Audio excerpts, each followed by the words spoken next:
Hello ভাই brother, কি অবস্থা, কেমন আছো সবাই? আশা করি সকলে অনেক বেশি ভালো আছো and welcome back to my another new video. তো আজকের ভিডিও টাইটেল এবং থাম্বনেল দেখে তো তোমরা অলরেডি বুঝেই গেছো আজকের ভিডিওটা কি নিয়ে হতে যাচ্ছে। আর গাইস তোমরা তো জানোই আমি ওয়েপন গুলো রিভিউ এরকম করা যায়। তো এখানে দেখো গাইস একটা প্লেয়ার এখানে এক নম্বরে আছে 18000 পয়েন্ট নিয়ে, তো আবার হিল লেজার গানে। আর এই কিন্তু একটা কিলো করে নাই ভাই, বিয়ার র্যাঙ্কে গেছে শুধুমাত্র এই হিল লেজার দিয়ে হিল কইরা তারপরে কিন্তু টপ ওয়ানে গেছে। তারপরে গাইস এর আমি ফ্রেন্ড রিকোয়েস্ট পাঠাই এবং আমার গ্রুপে আনার পরে এর বললাম ভাই কি টিপস এন্ড ট্রিক্স খাটাও যে এত তাড়াতাড়ি তুমি টপ ওয়ান করলে, তো আবার হিল লেজার গান দিয়ে, তো আবার জিরো কিলে। তারপরে গাইস সে আমাকে সম্পূর্ণটা বুঝিয়ে দিছে কিভাবে কি করতে হবে। এখন গাইস তোমাদেরও আমি শিখিয়ে দেব কিভাবে তোমরা জিরো কিলে এই হিল লেজার গান দিয়ে বাংলাদেশ টপে ঢুকবা। আর গাইস বেশি না, যদি মাত্র 2000 পয়েন্ট করো তাহলে কিন্তু তোমরা এখানে 100 নম্বরে ঢুকতে পারবা, তাও আবার বাংলাদেশে। তো বেশি কথা না বলে এখন আমি তোমাদের সম্পূর্ণ টিপস এন্ড ট্রিক্সটা বুঝিয়ে দিতেছি। তো এইটা করতে হলে তোমাদের একটা টিমমেটের প্রয়োজন আছে যারা তোমরা হেল্প করবা। আর গাইস এই টপ 1 কোলাডার টিমমেট ছিল এই টপ 2 করা প্লেয়ারটা। এখানে দেখো গাইস একই রকম সেম টু সেম প্রোফাইল, দুইজনেরই মুখে মুখে আপন সবাইকে বলে,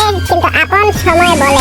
ও ভাই মনে মতন কথা বলছে ভাই, তার জন্য একটা হাততালি হয়ে যায়। তো আমি কিন্তু এখানে আমার টিমমেট নিয়ে হাজির। আর গাইস আমাদের কিছু ক্যারেক্টারের প্রয়োজন আছে এটা করতে হলে। তো প্রথমে আমাদের যে ক্যারেক্টারটা নিতে হবে সেটা হচ্ছে গাইস শান্তনু ক্যারেক্টার।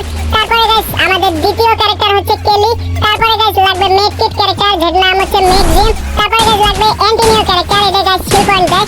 আর এখানে আমাদের যে লোড আউটটা আছে এই লোড আউটের মধ্যে কিন্তু অবশ্যই পকেট ভেন্ডিং নিতে হবে, কারণ এখানে কিন্তু হিল লেজারটা পাওয়া যায়। গাইস তুমি যেই ক্যারেক্টারগুলো নিবা অবশ্যই তোমার টিমমেটদেরও সেম টু সেম এই ক্যারেক্টারগুলোই থাকতে হবে, অন্য ক্যারেক্টার থাকলে কিন্তু হবে না। ভিডিও শুরু করার আগে দেখো আমাদের ল্যান্ডিংটা করতে হবে ব্রিজের ঠিক এই জায়গাটায়। আমাদের যে স্যান্টোসা আছে ওই স্যান্টোসার যে ব্রিজটা ওইখানে কিন্তু তোমাদের ল্যান্ডিং করতে হবে। আর এখানে কিন্তু টিপস এন্ড ট্রিক্সটা খাটানো যাবে। আর গাইস আমার দেখানো টিপস এন্ড ট্রিক্সটা যদি তোমরা ফলো করো তাহলে কিন্তু তোমার একদিনও লাগবে না রিজনে ঢুকতে। তো এইখানে দেখো আমি যেভাবে করতেছি তোমরা ঠিক সেভাবেই করবা, তাহলে কিন্তু খুব সহজেই করতে পারবা। তো আমরা কিন্তু ল্যান্ডিং করছি, কিন্তু গাইস প্লেনটা অনেক দূরে চলে গেছে, যে কারণে গাইস আমরা সম্পূর্ণ জায়গাটা আসতে পারি না।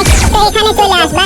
এখানে দেখো গাইস এখানে সোজা একটা রাস্তা আছে, এই রাস্তাটা বরাবর যাইবা। তারপরে আমাদের যে পকেট ভেন্ডিংটা আছে এই পকেট ভেন্ডিংটা ওপেন করে এখানে কিন্তু হিল লেজার গানটা নিয়ে নিবা। আর এই হিল লেজার গানটা কিন্তু এই পকেট ভেন্ডিং এ থাকে, অন্য কোনো জায়গায় আমি আজ পর্যন্ত দেখি নাই।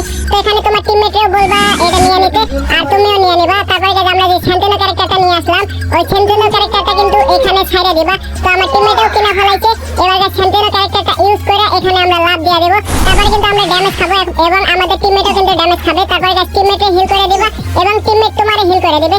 এতে কি হবে গাইস, তুমিও পয়েন্ট পাইতাছো সাথে তোমার টিমমেটও পয়েন্ট পাইতাছে। এভাবে কিন্তু খুব সহজেই কিন্তু তোমরা দুইজনে একসাথে রিজন পুশ দিতে পারবা। আর গাইস এটা শুধু একবার দুইবার করলে হবে না, একটু বেশি বার করতে হবে, মানে মোট 8-10 বারের মতন করতে হবে, তাহলে কিন্তু সম্পূর্ণ প্লাসটা এখান থেকে পেয়ে যাবা। আর গাইস তোমরা তো জানাজন হইতাছে, ততক্ষণ কিন্তু আমরা এটা কন্টিনিউ করে